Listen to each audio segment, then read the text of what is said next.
Welcome in, everybody, to a fresh new season of not only Blood Bowl, but also a Blood Bowl podcast. Yeah. Right Stuff. Season 2, baby. Yes. Brought to you by Empire Games in the sometimes lovely Anderson, South Carolina. We've demanded more for our podcasting contracts. We're making approximately 10% more this season than we did last season. I'll let you guys figure out what that number ends up being. Yes. Just also be aware that effort is not going to be necessarily increasing the same percentage. So take that as you will. Like any good renewed sports contract, right? What I put out is not what I put in to get that contract in the first place. So right. Yes. So new season. Season 9. Very exciting. Beefed up, yeah. Yeah, we picked the bodybuilding Minotaur as the logo for this season, which gave us some fun material to work with. And this season's, I think it's worth mentioning that this, if you want to thank an employee for creating the logo, you could thank Cade on staff here. In person when you see him. He's the one who drew the Minotaur. So we're excited with that, with the final product there. And I think it looks pretty great. So yeah, it looks epic for what will hopefully be an epic season. It will be an epic season for at least one person at the end, several months from now, when they get their name put on that plaque. If the plaque is still there, maybe it gets burned or disappears in some sort of tragic plaque accident. Yeah, but before any former winners who won last season could possibly have their names added to it, maybe. Yeah, maybe. Yeah. So this obviously this season, the main storyline going in was the removal of a preseason. Correct. So with that, we have a bunch of new rosters that had a bunch of skills added, and you were responsible for adding all of those skills. That's correct, yeah. So I had, I didn't like pick my roster based off all the information that had been sent to me and stuff like that. I couldn't redraft my team until after the last season had ended anyway, right? But yeah, I was corralling all those skills that were getting sent in. For the most part, it worked the way it was supposed to, and there were like a couple snags here and there. But honestly, I was expecting it to be more of a hassle than it turned out to be. So we'll see what the end of the league looks like. But this is probably the format we'll use for our following league, just because I think this gives, because we actually have a pretty large influx of new people this season, right? And some returning people as well. So it feels like maybe it did what it was designed to and make it a little bit more accessible, which is our ultimate goal with Blood Bowl, is to try to keep the game as accessible as possible, because I genuinely believe it is the most accessible Games Workshop game by a wide margin. Right, yeah. And obviously with that too, as we'll go over the statistics real quick, we got 28 participants in the league this season. Out of those 28, we had 16 people opt for this new fresh start method with skills added. Yeah, and that's a pretty good sign, I'd say. And there were several people who have not played who have come back. And there were some people from some of the joining, we'll say, provinces of upstate South Carolina who are jumping in this league this time around. And so I'm excited to see how all of those players do. It was actually, I'll go into the divisions when we start talking about divisions, but dividing the divisions up this time around wasn't like necessarily easy. We didn't have like past experience for several people to like draw from to see if we were, because we try to keep a good mix of skill level and like past performance in mind when we're building the divisions. So obviously some of the new players we don't have anything to draw from yet. So right, yeah. One thing I will note that is a little bit different from this season when I was looking at some of the statistics. Right, we are very low on stunties. Yes, right. I do think that is. I don't know. Maybe people were burned out on stunties. Obviously, there's at least two sickos in this league, and they're the sickest of the sick because they're playing snotlings. Some real, I don't care what kind of team you play, but don't play it around my children vibes from these two.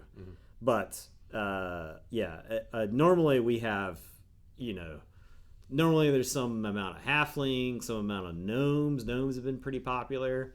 And usually somebody's given ogres a go.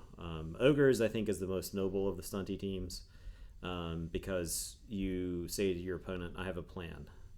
I'm going to hit you with an ogre. And that's it. That's the extent of your plan. And I respect that.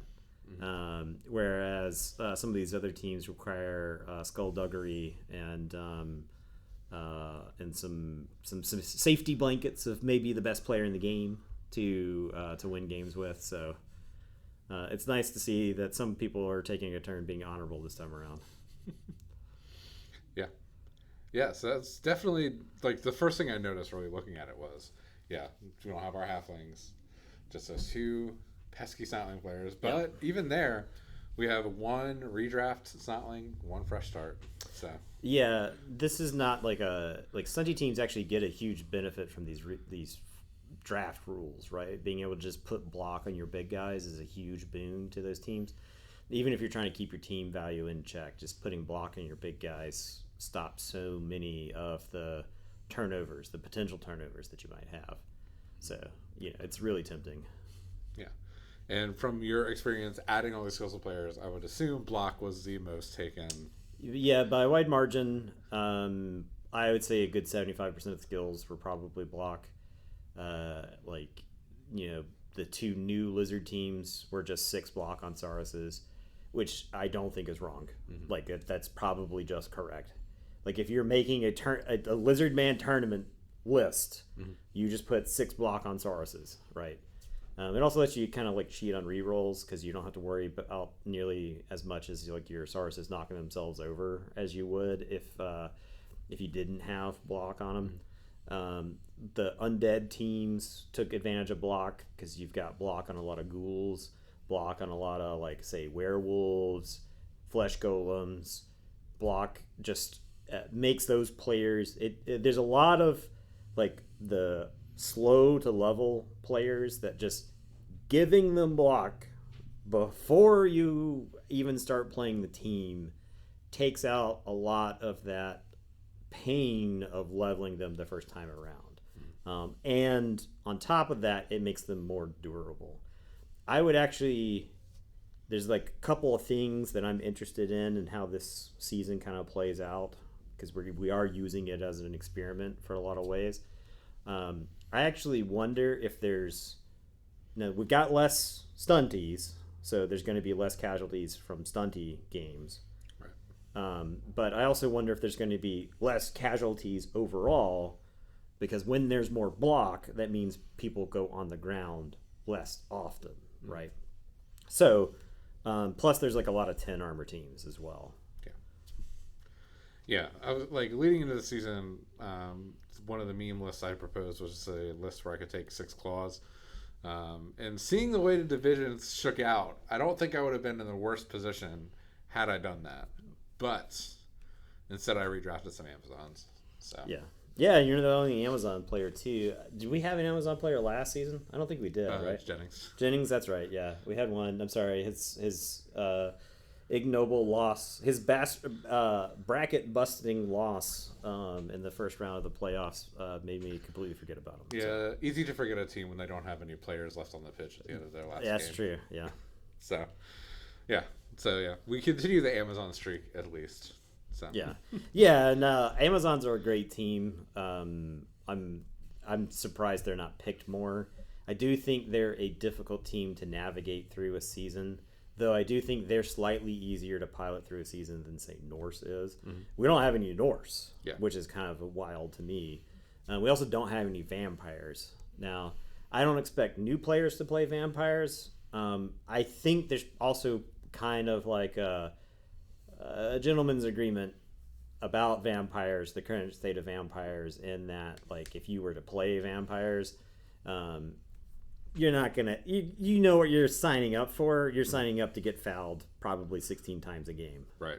because I don't think anybody's gonna let vampires get to the point that we've let them get to in the past couple of leagues, right? So Yeah, I do think that no Norse is an interesting thing to point out, just because of the fact that starting block on some of those players that don't have it would be so like starting block on Ulfrunner would be like astronomical. Yeah, right. When I played Norse, the Ulfwarners were the most disappointing part of the team.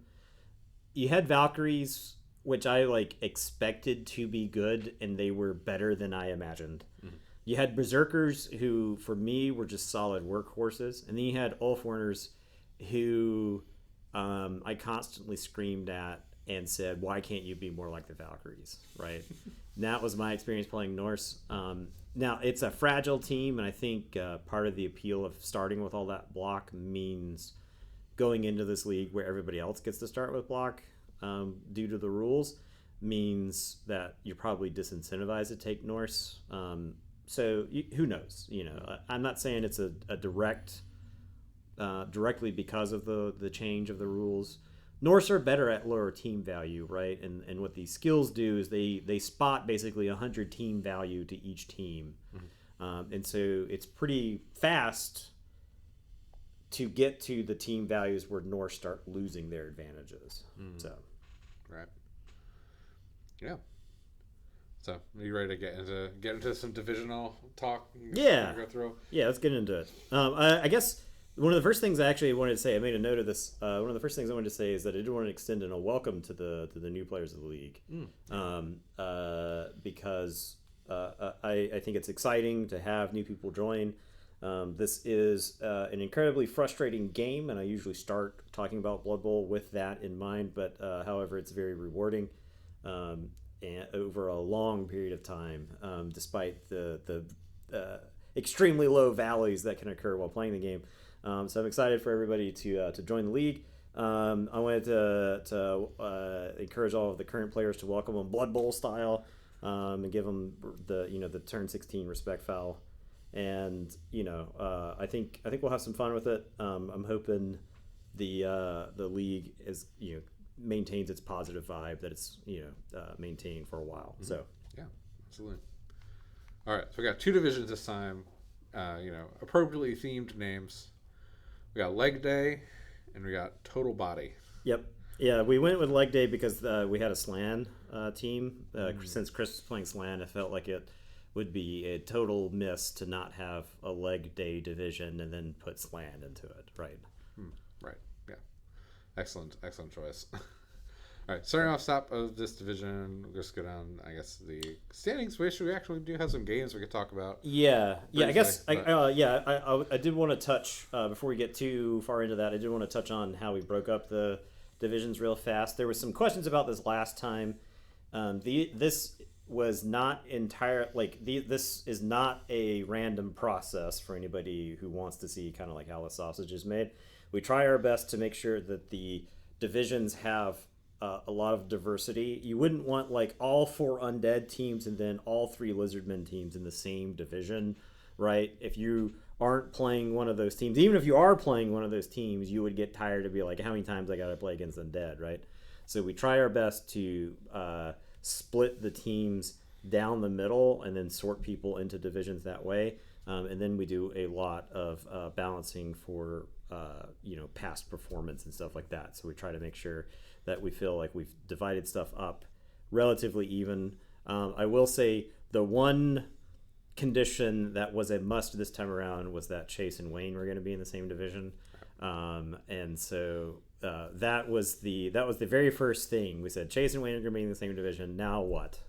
And went from there. Mm-hmm. So I do regret that we didn't balance the Sean's. And I made an editor's note here that I spelled Sean with a W in my notes to not show favoritism towards one Sean or the other, while giving going over the podcast. Right. Yeah. So we didn't balance the Sean's. Both Sean's are in a division.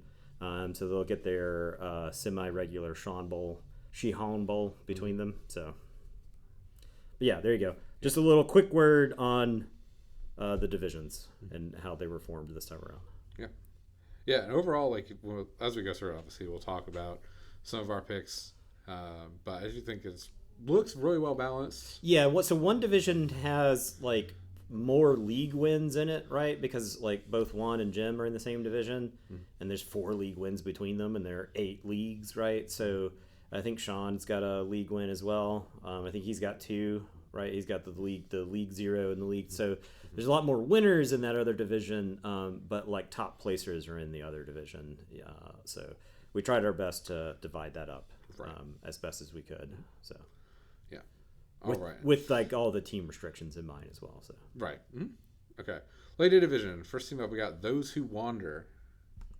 Chaos Chosen. Will's team bringing it back, and I think this was like the most skills that got brought over from any team. Yeah, so. And so I think actually there are a number of people who looked at his team and said, "Wow, that's a lot of skills," and they're right.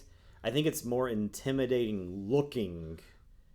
I think if your lizard man brain is going to look at that and want to run away from it because of the sheer wall of skills that he has, but it's not like a lot of high level chaos teams that are just block, claws, mighty blow, right? He's got a solid degree of ball handling skills tossed in there, and so he's got really good value players that are brought over. But it's not a team that's going to grind you into dust. Is the big thing about that. So I think a lot of people looked at that and freaked out.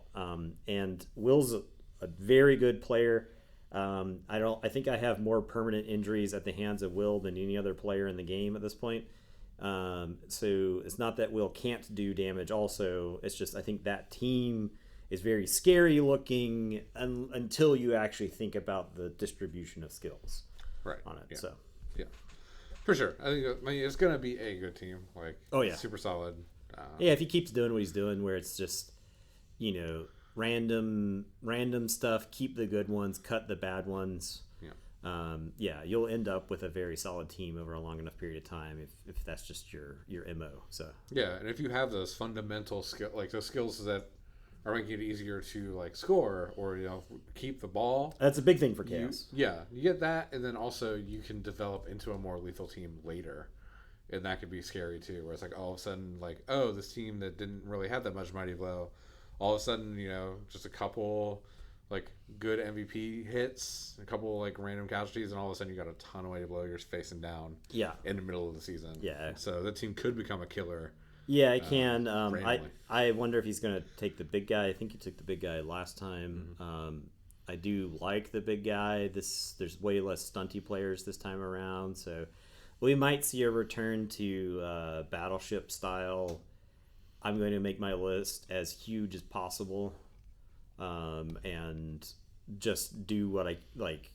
Make my opponent answer it. Right. Which I think is very tempting with the current composition that we have. Yep. Up next, a quite fashionable team. We got Ragged Bone. Sean brought over Shambling Undead. This is a new team. Yeah. He's got a game under the belt, and he's got a win under his belt too.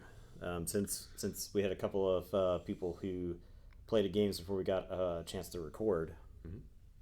Yep. And he took block on one mummy. Since we had the option to take a double skill, using 2 primaries for a secondary, and overall, seems good to have. Starting block on a mummy seems great. Yeah, and Sean's responsible for our In Memoriam division already. Easy come, easy go with some skills. One of the ghouls got, but Sean also took a frogman with him. I mean, it's possible this league is just. I may be wrong. Maybe this league is brutal. But maybe all those skills keep players alive. I don't know. It's hard to say. It could go either way. It could either make it so players are more durable, or it makes it so people are more willing to make risky blocks and have them pay off. I've got block. Yeah, exactly. Yeah, I'll throw the hit. Yeah. Exactly. Yep. Up next, we got the Slan team from Chris. This is Taisho Karon. Yeah. Got some very bouncy frogs. One of our first big guys come over with block and guard on his Crocs. Yeah, that is very likely to be a problem for a lot of people. I think once Chris gets pro on that Croxagore, this Croxagore becomes a very scary piece for sure. Now, when I was talking about teams that are good at different team values, Slan is a team that gets crazy at the higher team values. And so he's getting to start with some developed frogs. And so, yeah, I wouldn't be shocked if Chris takes some lumps early in the season. But his team is getting to do disgusting, degenerate stuff towards the end of the season. So, yeah, I have high hopes for Chris over the whole season. So yeah, Slam not a team you see most often. I know he's taken it before, but yeah, I think it's a team where if you're not super familiar with the play patterns, they can catch you off guard. Yeah, so I actually think the Slan catcher is second only to the gutter runner in scoring capabilities. The 2-up pogo stick is disgusting. There's so many times where you're like, oh, it's a string of 2-ups or 3-ups that I have to make dodges to get through some tackle zones and score. And I would say a good 9 out of 10 times the Slan catcher can look at those situations that for every other model is going to involve 3 and 4-up dodges and reduce it to basically 2-2-ups. And then it's in the open and it's free and it can score. It's a really disgusting piece. It's just very fragile, a lot like gutter runners. Yeah. Even more fragile because it doesn't actually start with dodge is the big thing, right? I think that's the problem with Slan. One, they're not an official team for a reason, I think, because I don't think the current play style actually matches what they want from Blood Bowl. So I wouldn't be shocked if we never see an official Slan thing show up. But I like the team because it's got a play style very different than other teams. And I think its distribution of skills, they're not good skills. It's what it boils down to. They're not actually particularly good skills. They're really good. Like, a lot of your players start with things that are really good as like your 5th skill, but they start with it, right? Yeah, it's like fast Nurgle. Yeah, basically. Exactly. And so, and the problem with a lot of the frogs, they don't have regenerate, and so they just have the 9 armor to protect them to start with, and that's basically a human lineman. And in the right matchups, that means they're mincemeat, and you're paying more for them because you're paying for the legs. So, well, hopefully leg day can come to shine for this Slan team. After that, we got another redraft team, Tidal Terrors, Lizardman from Clay. He brought over some pretty nasty sources and a Croxagore. Yeah, he sent me a write up based off of his game. I can share that real fast.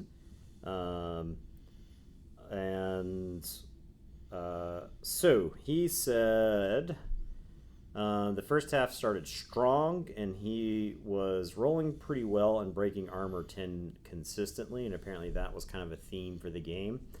But he lost the ball because he activated his Crocs on a turn he probably shouldn't have, and it boneheaded. And so that probably left an opening there.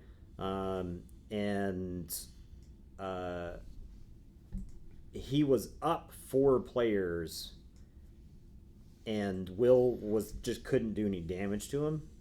And so he fails a go for it somewhere in there, and the chaos ends up with the ball. So he fails like a go for it with a blitz, and ends up with chaos ends up with the ball, runs the other way. He says the Lizards do manage to get a hit on the ball carrier, but they roll double skulls. So that right there kind of stops his attempt to stop the defensive touchdown. And so Will goes up 1-0 at the half. And Will is apparently still down 4 players. And so the Lizards swarm wherever the ball carrier is, and keeps bullying him. But he says, I then, very stupidly, and knowing full well it was a bad idea, threw a greedy block with my Croxagore at the start of my turn rather than just blitzing the ball carrier. This leads to him rolling a skull both down, and failed loner check there. And that leaves the door open for Will to score because of the greedy Croxagore hit. And he's not able to tie up or even score after that point. So, quick little sideline reporting from Clay. He did mention his lesson is don't activate the Crocs if it's not needed. So, and especially don't do that first things first. So right, yeah. Yep, that is big guy 101. Yeah. So, yep. Yeah. I think the interesting thing looking at Clay's team, obviously he's got the Sauruses and he's got block tackle, 2 with block mighty blow. But then he's got 3 rookies where these other Lizardmen teams, not in this division, in the other division, they all just have 6 block. Yeah. Yeah. So like, yeah, you start a little further ahead on a couple of these. So I think one of the dangers you run into with a redraft team is that you bring over people with skills, and then you need to do something where the skills make it more safe, and so you just end up giving SPP to the people who need it less than the rest of the team, and so then your guys who are rookies on the team don't develop at the rate they're supposed to, or the rate that they would in like on a fresh team, right? So. Yeah, I'm interested to see which teams look better at the end. Clay's redraft team or one of these fresh Lizardmen team. I think this is like a really good experimental, like checkpoint basically. Yeah, especially because like you want to fundamentally you want to play it safe. Like you want to throw your blocks into things with block, which is going to lead to those getting more casualties. But yeah, so finding your options where you can afford to try to get a casualty on one of these sources is going to be big. Yeah, sometimes you just have to get lucky and get 2 MVPs on the same Saurus to get it maybe he gets 1 casualty and then you can land an MVP and then he's got block, then you can use him reliably. Yeah, I don't know, right? Like it's all kind of a toss up.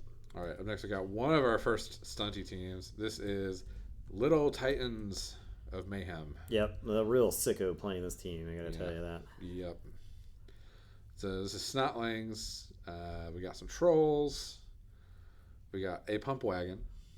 We got some Fungus Slingers. We got some Stilty Runners. So we'll see another Snotling list later. Spoilers, not really. You know this already. If you're listening to this, most likely. We mentioned Chase. Yeah. Earlier in the episode. Should be obvious what that means. But Juan's going for a little bit different tactic here, where he's got some of the other positionals. So I think that'll be an interesting experiment to watch as well. Right. Over the season. Juan gets less money than Chase will in inducements, and he's got like some of the other players. So the question is like, what's the most efficient use? The Pump Wagons I've never really truly been impressed with. It's like yet another player you have to babysit on the team. Like when you have, and it's a secret weapon, and so it can get kicked out of the game. So I think a lot of like playing against Snotlings is managing the secret weapons, and obviously teams that can just kind of score on demand, like Skaven, some elf teams. It's better. It's like it's much more. You don't have to feel bad on offense if they put out like 2 secret weapons and then you score, right? Because then you make them roll to keep that stuff in the game. And if they lose that stuff, then fine. Playing against it on defense is a little bit better. You're not going to take as much damage. Right. So, yeah. Not much to say about Silence. I feel like most people have had their fill. Yeah. Next, though, a team that I think really benefited from this rule set. Renegades of Funk. Yeah. Chaos Renegade team from Sean. Oh, yeah. 3 big guys. 3 instances of block. Yep. So, starting off with something that I think took, obviously the last season we had a Chaos Renegade player. And I don't think I think it took forever for. I think Henderson fired one of his big guys right before the playoffs because he was so disgusted with it, and it didn't have block at the time. So you had like 12 games with a team where he was not able to get block on it, right? Which like feels pretty bad. In this instance, you just get to start with block on all three big guys. Like, all right, sounds good. Yeah. Sean's used to ogres, right? So Sean's used to bonehead everywhere, so he's used to big guys just not listening. Yeah. So now he's also used to them not having loner, but yeah, even ogres don't start with block though, so right. that's gonna be nice to get a feeling for that. Yeah. Otherwise, the team looks pretty standard. Yep. You know, you got your dark elf, your goblin, your skaven, your orc. Yep. And some guys, some human linemen. Yep. Human linemen that could take mutations at least, but yeah, that's pretty cool. After that, we got a human team that cannot take mutations. Realm Gate Marauders. I got Fred's team. Got some blitzers with skills and an ogre with block, which seems to be the continuing block on big guys. Block on big guys for free. Takes a lot of effort out of leveling them. Yep. Yeah. Outside of the ogre, though, yeah, Fred decided to skill up all his blitzers. 2 guard, 2 mighty blow. So kind of splitting the difference there on offensive and sort of defensive. Yeah. So the difference between like say humans and like let's say lizard men. Guard is really good on humans because you're out muscled by some of the 4-strength teams, and so having this guard will help you throw blocks you wouldn't be able to get otherwise. You'd just be bullied out of. And then mighty blow is just a way to get people hurt, right? A lot of these teams are having to take block to function, whereas humans start with enough block that you can use mighty blow to try to get some early advantage. And humans are another team that kind of suffer when everybody has skills because your stats aren't as good. So you get to add a bunch of skills to a team in this instance that already has a decent spread of skills. You know, we'll see what Fred can do with this team. So Next I got a team that I don't know if I should actually say this name, but I mean I'm going to the Dead Ag Gooners. The Phoebe's Necromantic Horror team. Yeah. You talk about teams that benefit from giving them skills. Yeah. Block, mighty blow, block. Yep. Lots of block. Yeah. Block on flesh golems. I think it took me 13 games to get block on both flesh golems. I had the good flesh golem and the bad flesh golem, and the bad flesh golem was the one who could never get a casualty and he had like an MVP sitting on him for, I don't know, 10 games, something like that. And he was always up for MVP. He just never got it. Just the being able to start with block on flesh golems makes them a million times better. Yeah. This team also, I think, benefits from the excellent Torplay name generator because we got some bangers on this list, like the Tombstone Soldier and Fetid Gnome. Pretty good. Pretty good names. We'll have to make an all-name team at some point. I'm going to go from there with the generator. We got some Black Orcs coming back. The Barbarians. Yeah, I think this is kind of a meme list from Ide here, right? Because he did not bring back a single Black Orc, right? They're all rookies, which is really funny. Yep. But we do have a emerging star Goblin with block, dauntless, mighty blow. Yeah. Which is cool. It's funny. I'll give Ide that. How much does this Goblin cost? Current value is 165,000. 165,000. A troll with block is 155,000, right? So this is a Goblin who is more expensive than a leveled up troll, which is really funny. Yeah. His troll that he did bring over is pretty strong, though. Obviously, you got block, guard, stand firm, and pro. Yeah, that's a good spread. Excellent skills, although armor 9. So. Yeah, you take some lumps over a long enough period of time. All Blood Bowl players' survival rate decreases to 0, right? Yeah, I think the biggest part of this is going to be seeing how the Black Orcs hold up. Yeah, in the first part of the season. especially with so much block around. Right. So we'll see how that plays out. Next up, we're getting near the end of this division. We have Austin with the low-key rat bastards. Yep. This is just a bunch of Lokis, but it's Underworld Denizens. Is the team. Yeah, he's playing Underworld. Austin is used to a team getting beat up after playing a couple seasons of Norse, right? So this team is also one that's going to get beat up, but you got a little bit more disposability here. I think this is the first time Underworld has made an appearance since the nerf in a league, right? So I'm interested to see what Austin can manage with this team. I feel like he's grown a lot as a player, and I think this team will force him to develop a different skill set, because I think for the most part between Norse and Necro, he's played bashing, but he's played some Dark Elves as well. Mm-hmm. So Dark Elves are a little bit more durable, obviously, than Underworld, but Underworld gets to make use out of like a Rat Ogre. So yeah, I think literally every Rat Ogre that I added to this, I think every single Rat Ogre got block, by the way. Makes sense. I do have to say the respect for the usage of Sneaky Git is one of your skills to start off. Yeah. It's pretty great.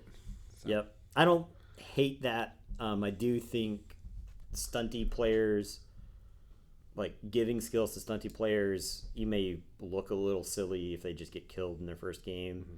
Mm-hmm. But you're taking a Sneaky Git because your plan is to just foul, right? So you look like a genius if you table your opponent in the first game. Yep.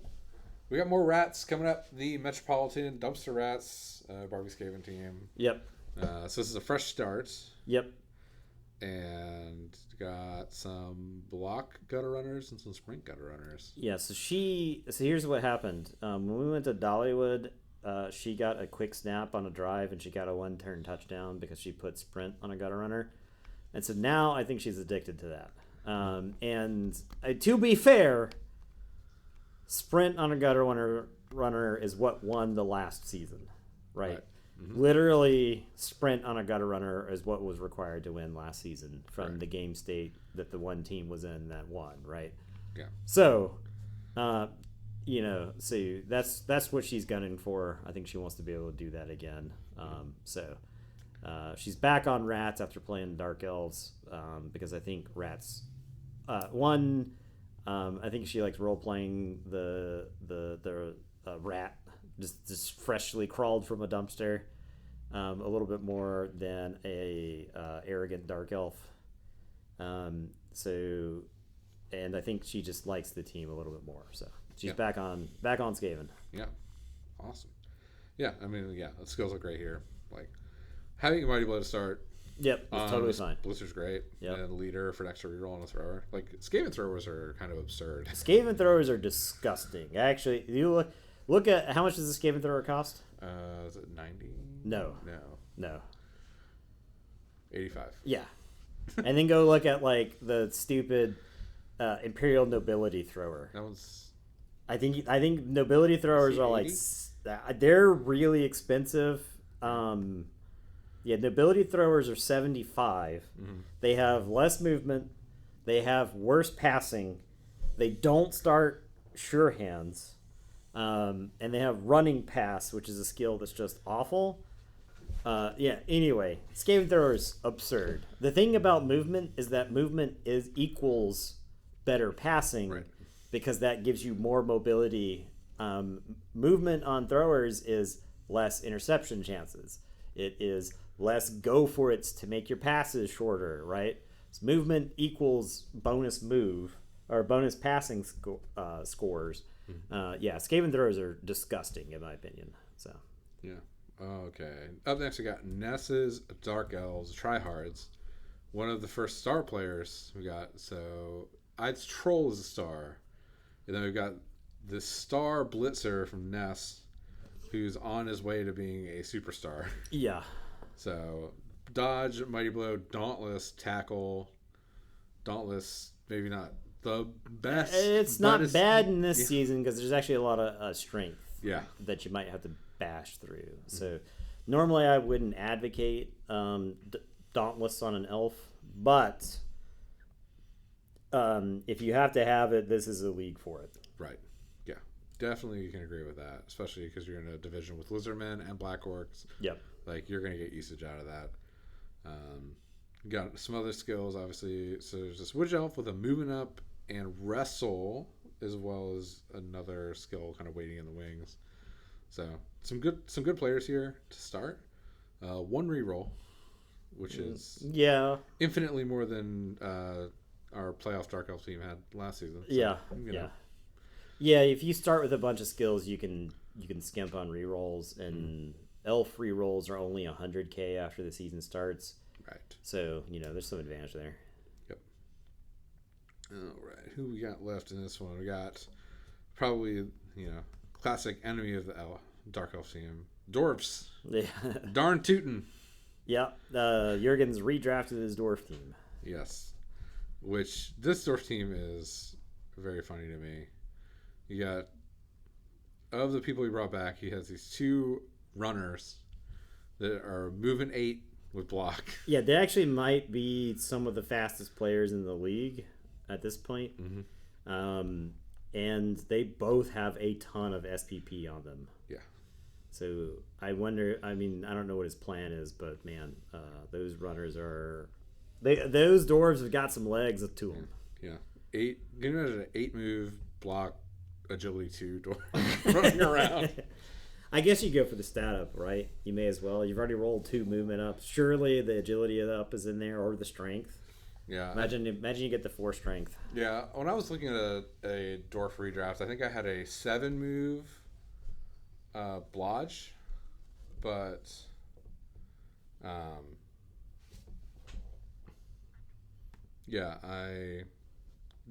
this looks fun. Got some guards sprinkled in, guard mighty blow linemen. All good stuff. The Molly the dwarf lineman was not redrafted. That was the dwarf lineman who had 13 casualties. The thing about this dwarf team was that this dwarf team was like the most beast the season Jurgen played it, I believe, or like it was in the running for most beast at the time. There were a lot of players who didn't get redrafted that were pretty scary, but I guess at the end of the day, you don't have enough money for all that. Mm-hmm. So he's probably glad to start with all his guard. Yeah. Yep. All right. Our last team for this division has been finalized now. We got the Gondolin Glory Hounds. Yeah, the high elf team from season 2, I think, right? Yeah, it was before my time. Yeah. This is my first time hearing of this. Yeah, I played this team in the preseason for that, and I beat it 3-1 with nobility. Then when we played in the regular season, it was a 2-2 draw in a wild game, an absolutely crazy game. I got bailed out by like a bounce. Like he sacked my ball carrier, and bounced to one of my other people, and I rolled I spiked like a 6 to catch it, and then I made like a 4-up dodge or something to score. It was a wild game. Mm-hmm.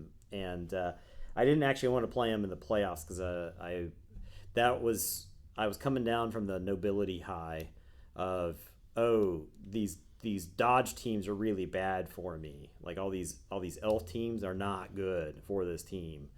I was scared of this team that season for sure, and I think he got handled by somebody else, Chase maybe. Mm. Yeah, just see, just like looking at it, like the stat lines of high elves. Not a team I have any experience playing against, but look pretty intimidating. Yeah, they're due for a revamp in my opinion, because they're like in a weird spot. They have a passer, and it's kind of like the Cadillac of passers. Mm-hmm.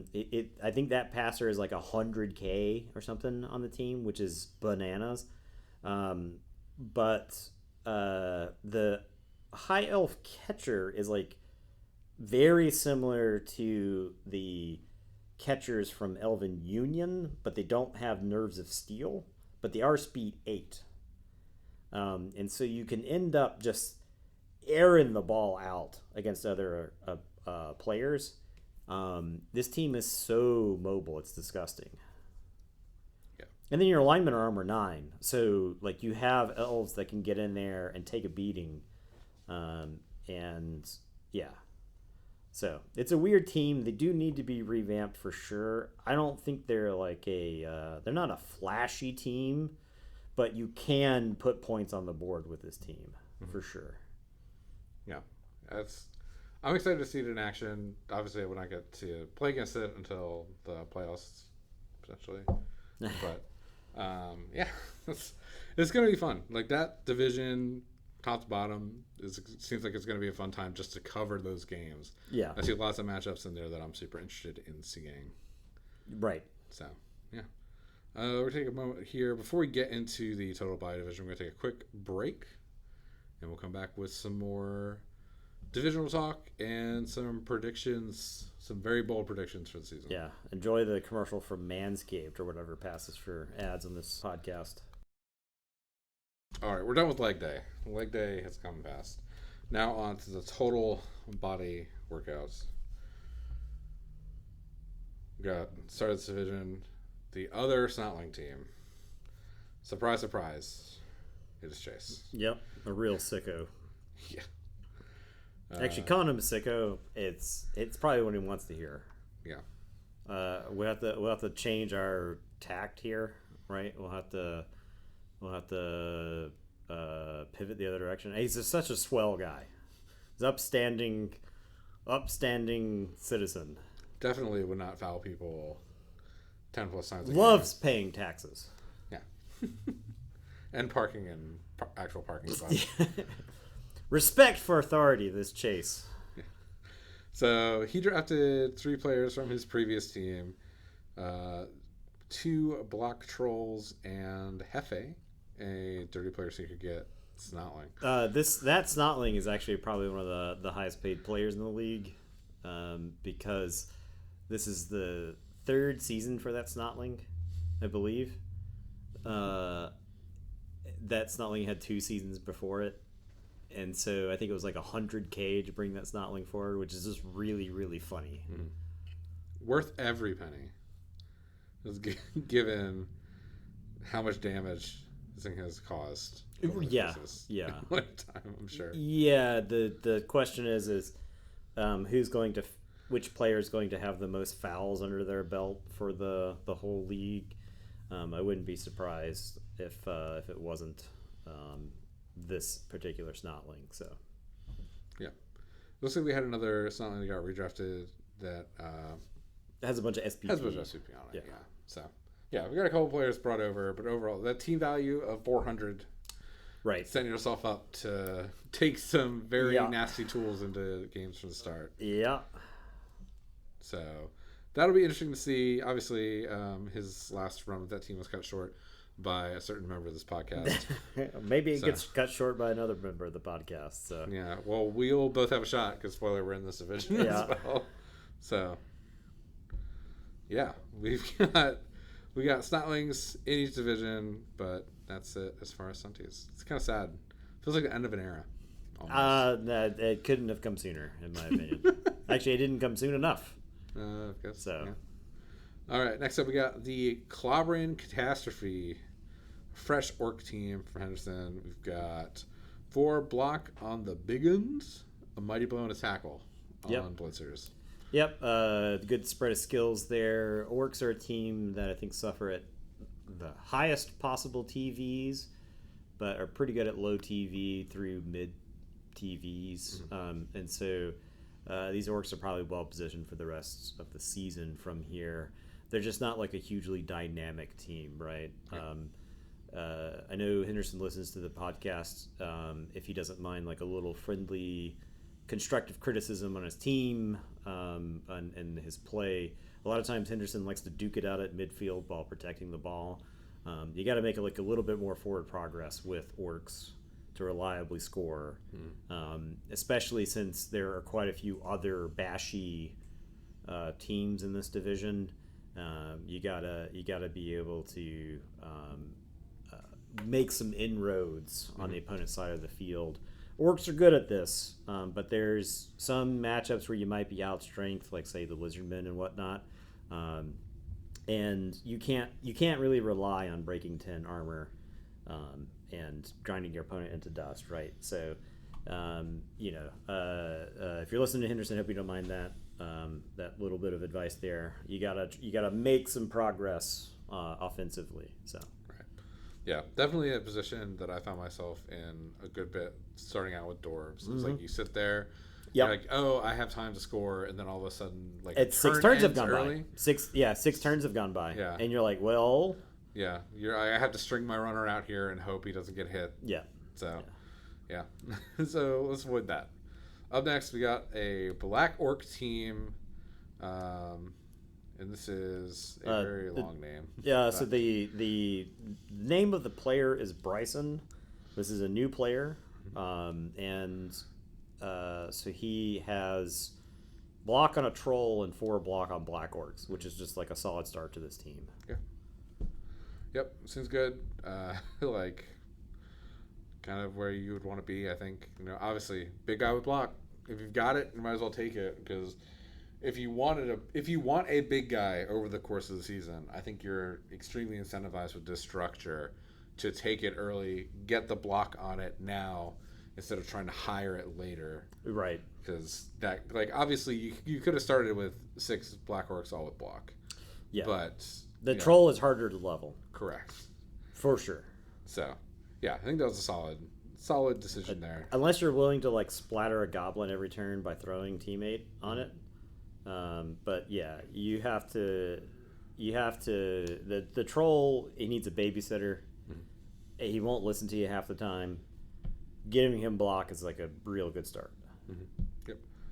All right. Up next, we got Rookwood Conspiracy, returning player Josh coming back to the league with some pretty well-skilled players. Yeah, this is actually probably Josh's most well-developed team that he had prior to his redraft here. Like, this human team was extremely stacked, and he did a really good job of piloting this team. And he hasn't played in a while, but I think this team is like poised for success.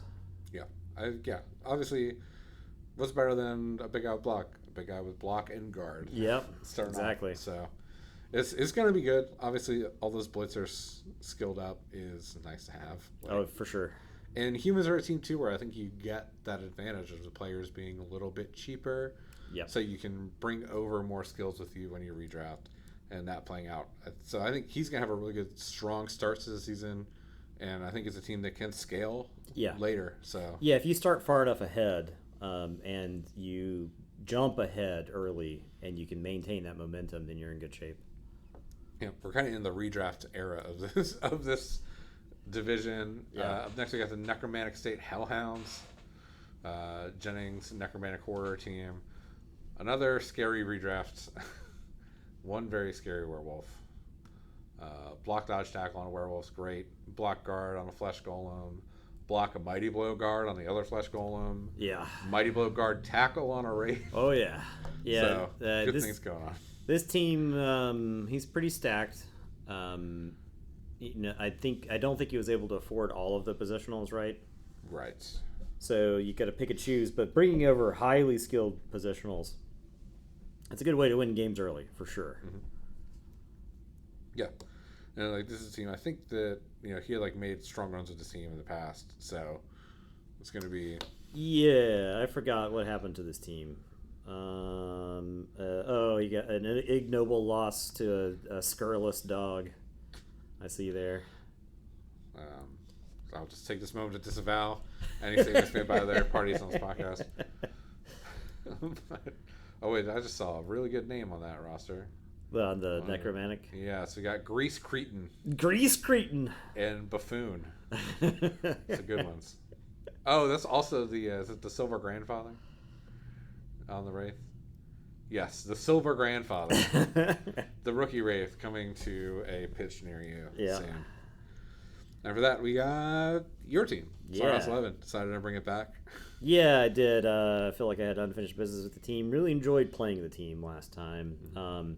I could only afford to bring over 3 players. My team was pretty widely developed, like the spread of skill. Like I had skills on virtually everybody on the team, and so that kind of puts you in a place where you can't redraft that many people. So I picked the ones that had the most skills. Being able to start with the blood spawn with having a lot of skills, I think, is going to help quite a bit. And I even had a level that I could take after the redraft, so I got to get some value out of the redraft. Like I didn't necessarily, like I didn't lose 20K in the redraft. Right. And I'm down on a reroll from where I was last season, so that's going to be a bit of adjustment, seeing as how I rolled an insane number of double skulls last time around. It wasn't even skull both down. I'm like 99% sure I rolled more double skulls than I did skull both downs last season. But starting with a couple of players who've got some skills, that should shore this team up at least early.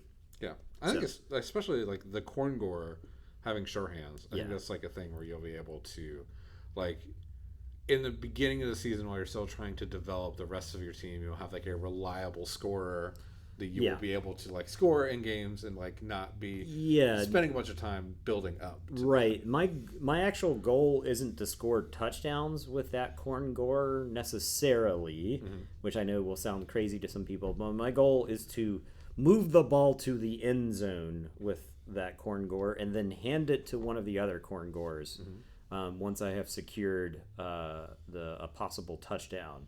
Right. Like I think the thing that I really benefited from last season was spreading skills around.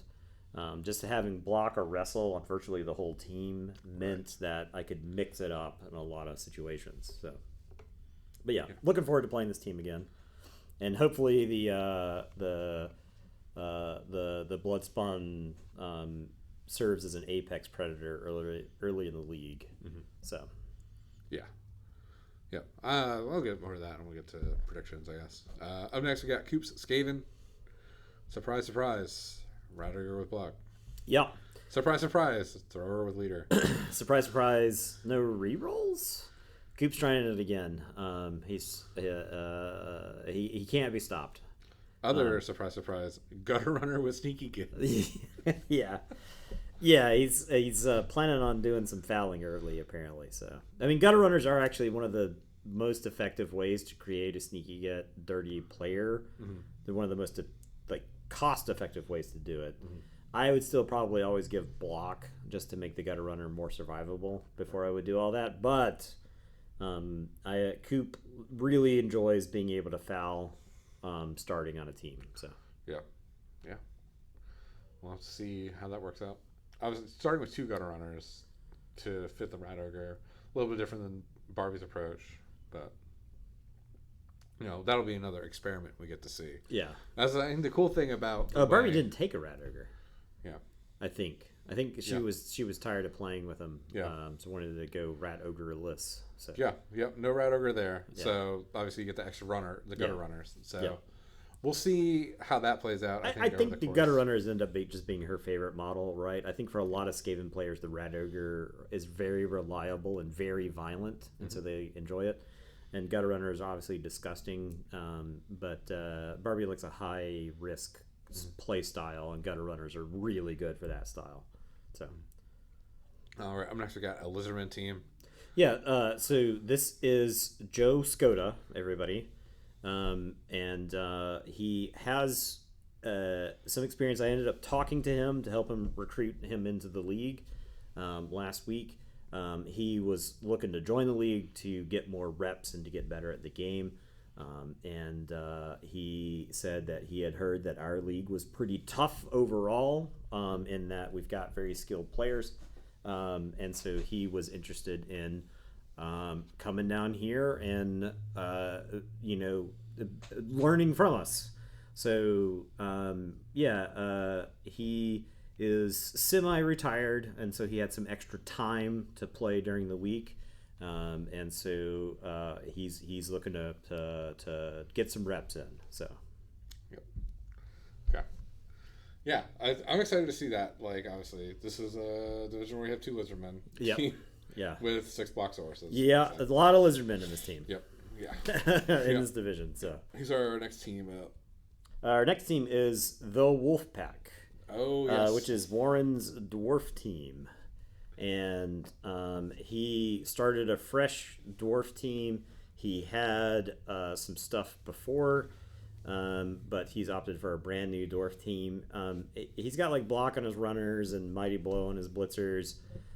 He's got 1 lineman with guard. He also took a lineman and gave it kick, which I don't hate. I like that as kind of like a sleeper pick for a skill. You got 6 free ones, right? And you're dwarves, so you actually start with a ton of skills.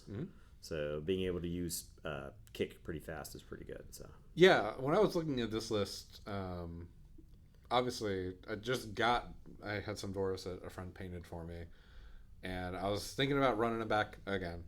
And I was torn between like redrafting, but I also wanted to think through like what a fresh start would look like, and seeing the way that Warren built his list, I think there might be like some things I would probably do like a little bit differently, but I do think like it's fundamentally like super sound. Yeah, he opted for no slayers. This yeah. is like that's like one of the interesting things about it, right? Yeah, I think that if I had a time machine to go back, I would probably roster 1 slayer. Because I think the thing you run into with dwarf teams a lot is that you have 2 slayers, but you have 1 blitz. Yep. So it's similar to what we were talking about earlier about, like sort of developed players getting the lion's share of things. When you have 1 blitz, you want it to be going to someone who is going to make the most use out of it. Yeah. So 1 troll slayer tends to eat all the SPP the other one could get, and then you're kind of stuck putting that other slayer into awkward positions. Like, I spent a lot of time putting that second slayer on the line to try to get some guard assist hits, which is fine, but not exactly where you want to be. Right. So and the slayers are actually the easiest to hurt members of the team. They are the ones who get themselves into trouble, right? Yeah. So having 2 is just like you having to manage 2 pieces that will overextend themselves. Yeah. Because of frenzy. Yeah, I think it's going to be like pretty. Just from like on both sides of the pitch, I think it's nice to sit down and be like, here are my dwarves. They're all armor 10. They all have block. Yeah. Or well, I guess runners are armor 9, but like they all have block. You don't have to worry about anything like super crazy going on. Yeah. And I do think like kick is going to be a skill that most people are not really expecting from a fresh start. Kick overperforms, for sure. The next team is the Wretched Foul Fangs, the Underworld Denizens. This is Joel returning from last season. He played some Skaven. He had Goblin, Skaven teams. So that meant he has an Underworld team ready to go, basically, and so he wanted to play Underworld this time around. Important question: is there a Rat Ogre on this team? There is. Does it have block? You would be shocked to find out that it does. I think. Wow. He's got guard on his blitzer, which I don't hate. Yeah. He's got block on the gutter runner, block on his thrower instead of leader, and then he has 1 line rat, 1 clan rat with dirty player. So he is looking to foul right away. Yeah. I mean, I think I like the block on the thrower. I think that's like a solid like discipline move. Yeah. Like so on regular Skaven, you can have 2 throwers.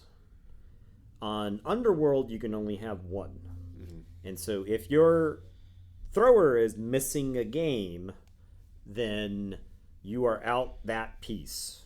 You are out that option of your offense. Now, you can still get stuff done in Underworld without the thrower, but the thrower is very good. Giving the thrower block gives it some survivability. Because on defense, your thrower is going to get targeted. And you may not want to put like your thrower on the field when you're Skaven on defense. If you got enough players, you can just keep the thrower back. But the thing is, on Underworld, your thrower is one of your strongest pieces. So you need it on the field because you may need that strength to help you on defense. So yeah, I think that's it'll be interesting to see. Obviously, we mentioned this is the first time we've seen Underworld in the league since the Snotling nerf, so we'll see how much that affects their success rate. Yeah, in the league. Yeah. And Joel had some modest success with Skaven. He jumped into the league kind of late, so it's like hard to know how he would have done over the whole league. Mm-hmm. He was on pace to finish like middle of the pack. Right. And that's a respectable finish for sure, especially in like a relatively fragile team. I do think Underworld is better in like a bash league than Skaven is, and I know that might seem counterintuitive. Mm-hmm. But Underworld has more tools to get away from trouble than Skaven do. Right.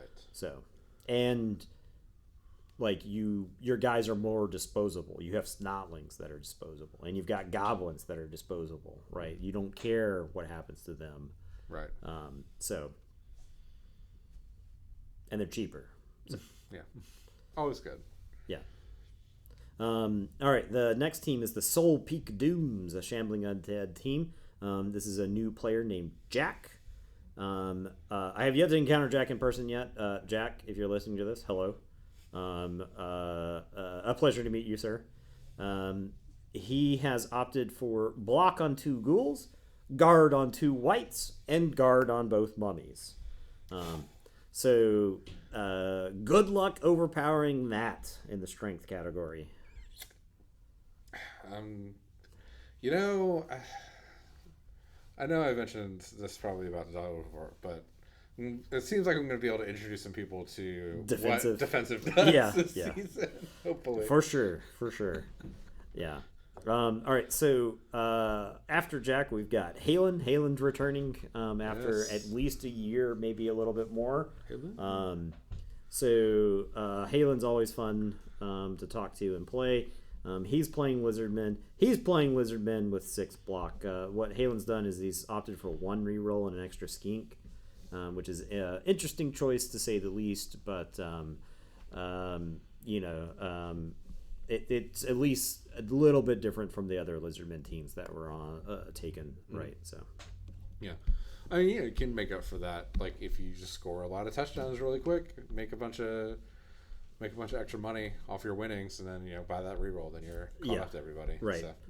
Yep. And having extra players is actually good because I think maybe the Underworld teams and the Snotling teams are literally the only teams that have extra players. Right now, everybody is at 11. Yeah. So these first couple of games, every player that gets peeled off the pitch is like disproportionately, missing that player is like a disproportionate power loss compared to other stuff. So yeah. Be interesting to see how that plays out. Yep.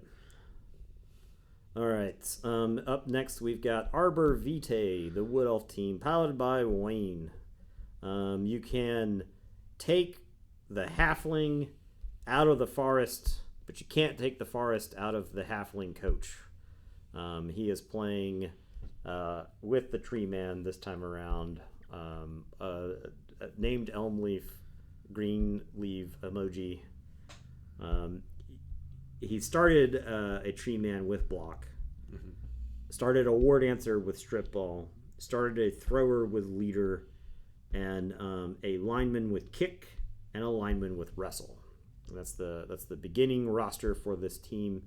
2 rerolls plus the leader. Only 1 War Dancer. You get to start with the thrower, and you start with the blocked up Tree Man. So. Yeah. I like this list. I like this quite a bit. It's different than like a fresh start league. If I was starting a fresh start league, I like 1 War Dancer, 1 thrower, 3 rerolls, because rerolls are really good on elf teams. But being able to start with the Tree Man with block is really powerful here. So yeah. And I mean, like obviously, going back to previous seasons, the question for this team will be, how resilient is it? Are you able to dodge injuries to make it to survive? Yeah, exactly. It's gonna be that's gonna be the big thing. It's like if you can get to a point where your roster is above 11, if you have like surplus players, then you're going to feel like you're in a really good spot. Yeah, and starting with the tree man should cut the number of casualties down significantly. When you start without the tree man, you got to put 3 wood elf linemen on the line, and then they're going to take hits, and that's going to translate into permanent damage. So when Mike played the team, he had a hard time getting past that 11-player mark because he had journeyman 6 games in a row or something like that, right?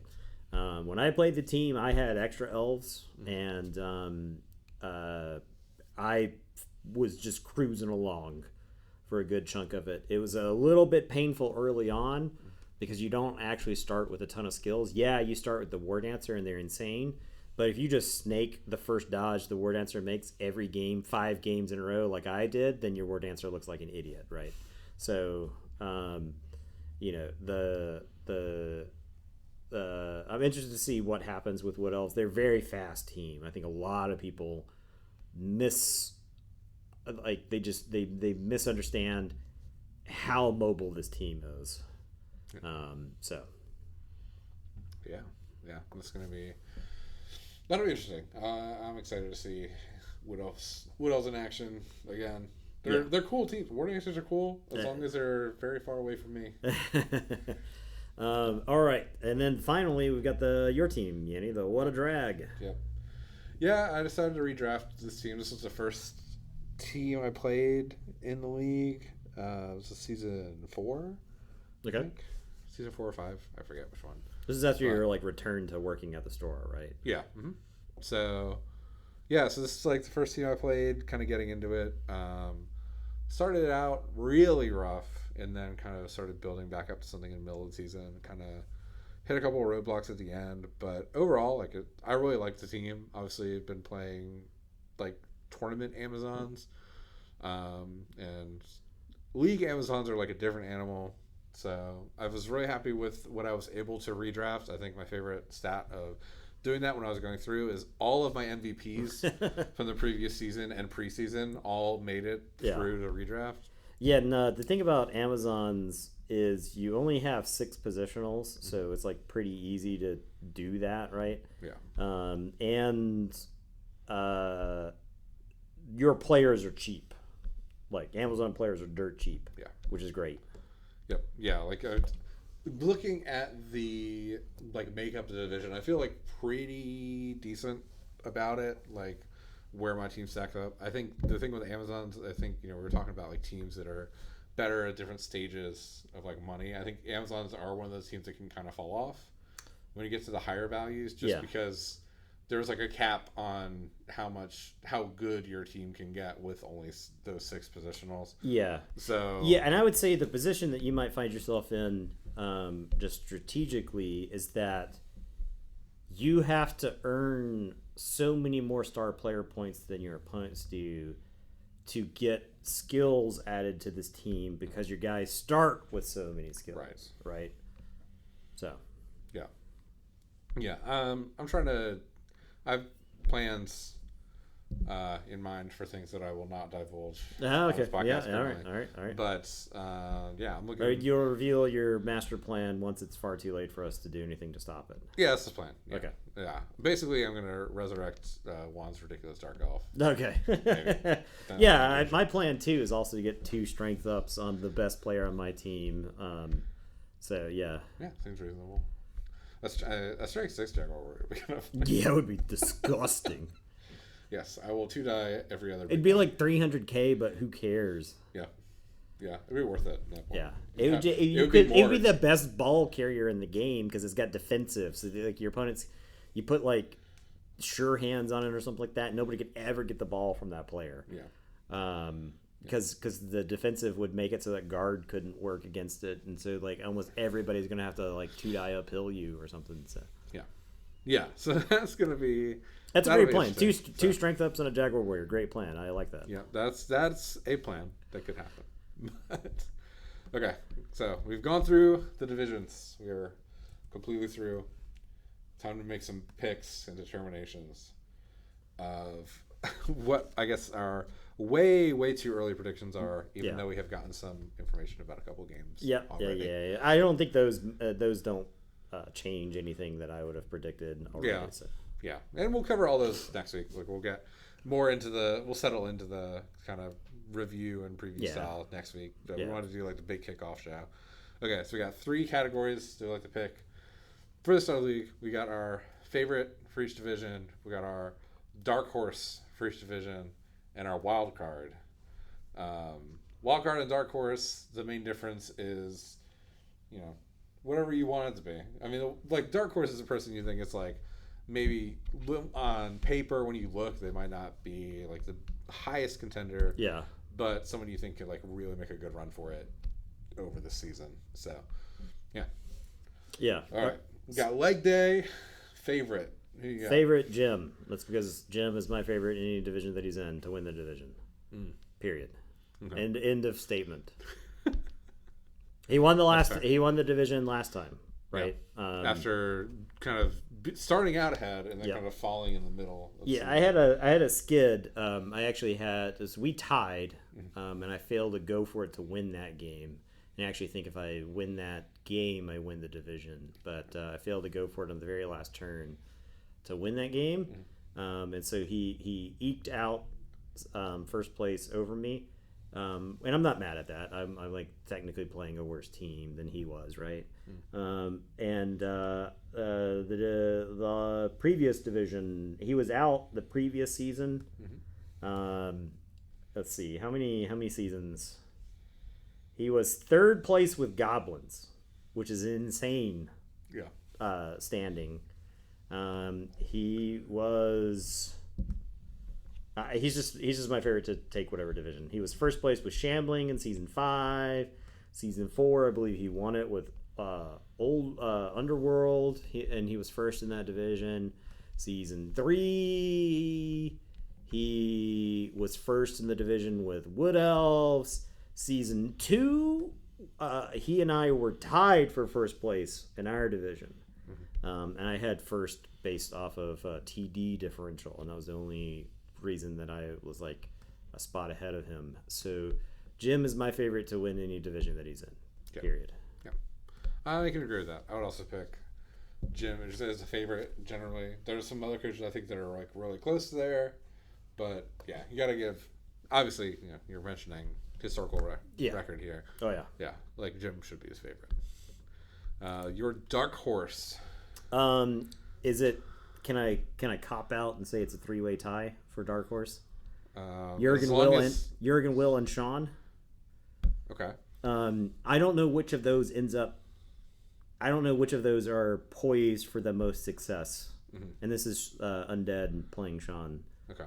I'm not sure which of those are poised for the most success in this division.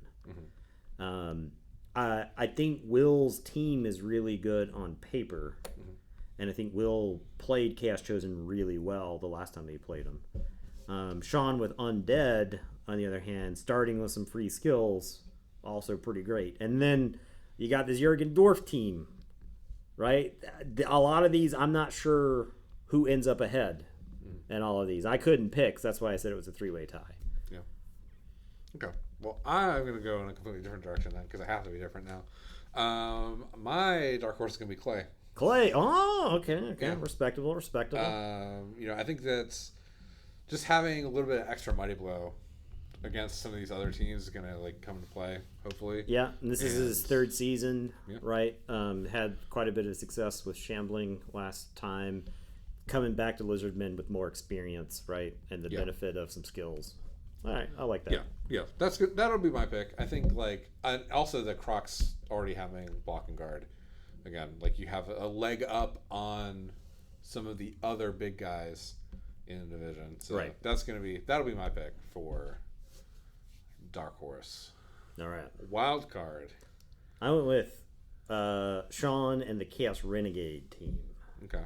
I chatted with him a little bit. He doesn't think the team is particularly good, and I kind of agree with him. I think it's a respectable team for sure, and you've got the hard work out of the way of giving the big guys block. But the question is, how do you turn that into success during the course of the season? You actually start at giving your 3 big guys block doesn't solve the problem of you have a lot of really bad players on the team, and you have trouble moving the ball. So I'm interested to see where he goes. If he were to like win the division, I wouldn't be shocked, because he's got all that experience with ogres and other stunty teams. And then he would have the benefit of not playing stunty players this time around. But this time around, he doesn't have the benefit of playing stunty players, right? You're way less mobile. You're more likely to get stuck in quagmires. That stunty teams can just opt out of conflict. They're just like, nah, I'm out of here. Right. Other teams, you got to eat dodges. You got to eat blocks that stunty players can just opt out of. So, yeah. My wildcard pick. I think for my wildcard pick,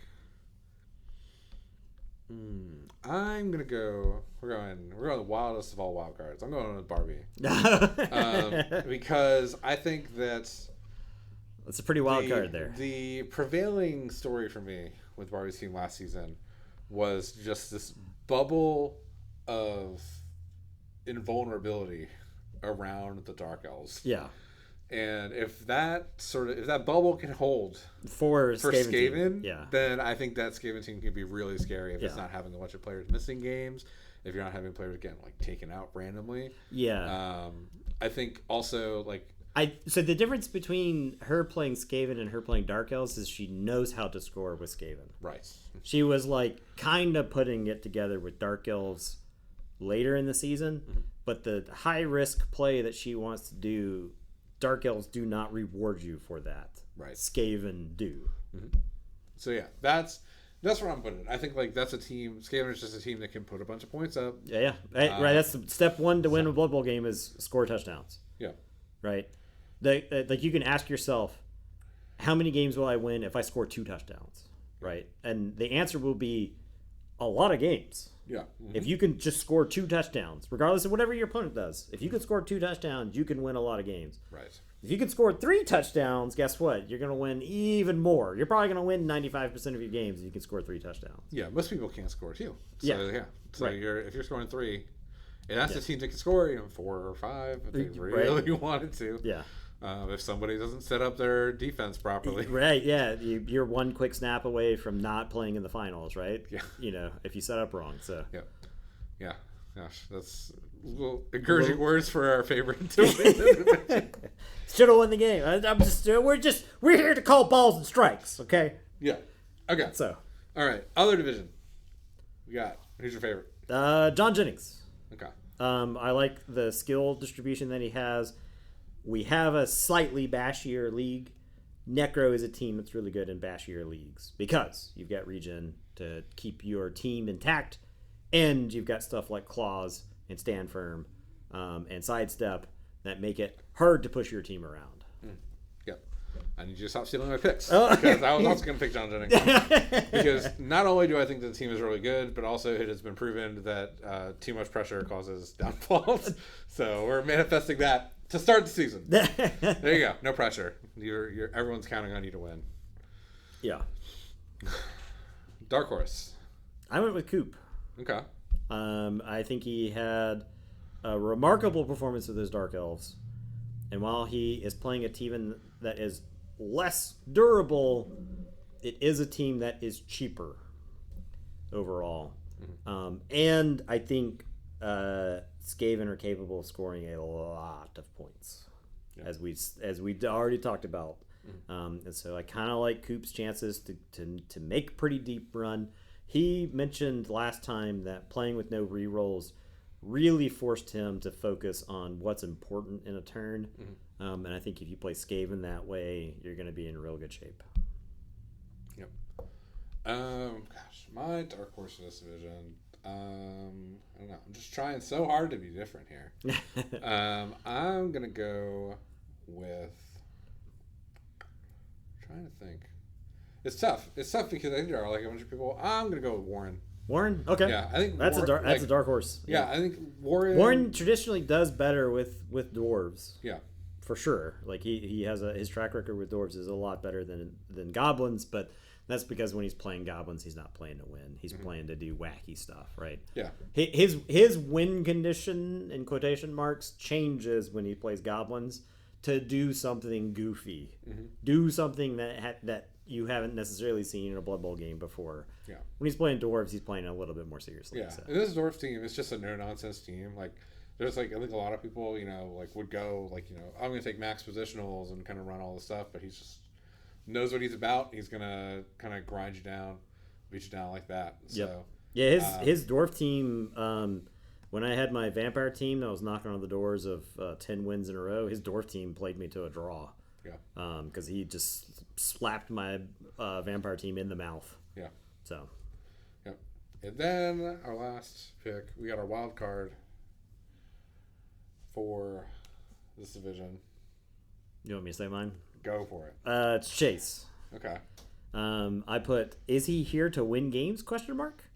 Hurt players? Question mark. Why not both? Yeah. Right. And what his final record is probably secondary to his goal of causing as much damage as possible. Right. So. Yep. I think that's a reasonable pick. I'm gonna go with the wild card. Obviously, we talked about it already, but Wayne, the Wood Elves, wild card being, what you roll on the D16. Like, if you just get, like, badly hurt, if you're able to, like, keep your players, keep your roster, like, filled and not have to play a bunch of journeymen, I think that is going to be the difference between, like, where, I think he's still, like, fairly favored to make the playoffs regardless of that. But it's like, are you limping into the playoffs, or are you sitting at the top of the standings with a fully developed team with a whole bunch of linemen that have skills? Yeah, with two war dancers that have 4 skills apiece, and a thrower who is a scalpel plus, like, a tree man that's taking hits for you. It's actually, you can develop a 1-turn touchdown catcher pretty easily on Wood Elves. Like, it's actually not difficult at all. And so, yeah, it's one of those where, do you have all that stuff, or were you having to hire linemen? Were you having to go to Costco and pick up Lothlorian's discount linemen in 6-packs to refill your team, right? So, right, yeah. If linemen were $1.50, it'd probably be a little bit easier to keep them alive. Yeah. Cool. Well, I think that's pretty much our picks for this week. Obviously, we've gone on for quite a bit because it's a new season. There's a lot to talk about, and we didn't even get to any matchups. But no, that means we get a whole week to talk about all this stuff next week. And, get through. So my first game happens to be against Chase. So I'm hoping maybe there's a lot of snake eyes in his future. I'm going to manifest that. If I'm manifesting just stuff right now, that's what I would like to manifest. Okay. So, well, I'm manifesting just a fun time for everybody. So that's not my goal. Okay, fair enough. All right, cool. Well, yeah, thank you for listening. Before we go, though, also want a quick shout out. We are now officially in the month of June, which is the month of Palmetto Cup. Yes, so, right around the corner. Yeah. Find your teammates now and get some practice games in. Yeah. There's a lot of people looking for them. I know that there's a group. Some of the Upstate Blood Bowl community was looking for some as well. Yeah. So. Yeah. I think they're planning like a day. I wonder how many of those guys listen to the podcast. Shout out to those guys if you're listening to the podcast. Yeah. Let us know.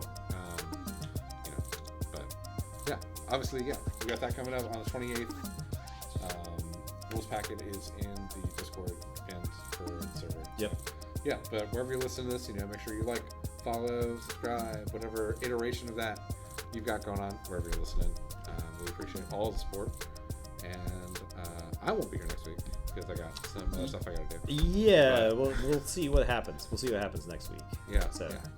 We'll see if we're adding a W to the title. It could be Nathan's borderline personality, megalomaniacal rant for an hour, which I can easily do.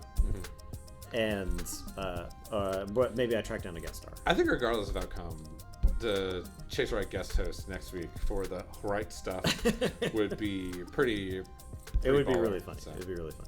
It depends on how that game goes. If he wins, then it would make for good stuff. But If he loses, it's going to be him complaining. It's going to be him complaining about illegal procedure for 45 minutes. Yes, because complaining has never happened on this. I can't think of a time. Okay. I don't think there's any proof of that. Okay, well, if there's no proof, then we'll catch y'all next time. Goodbye, everybody.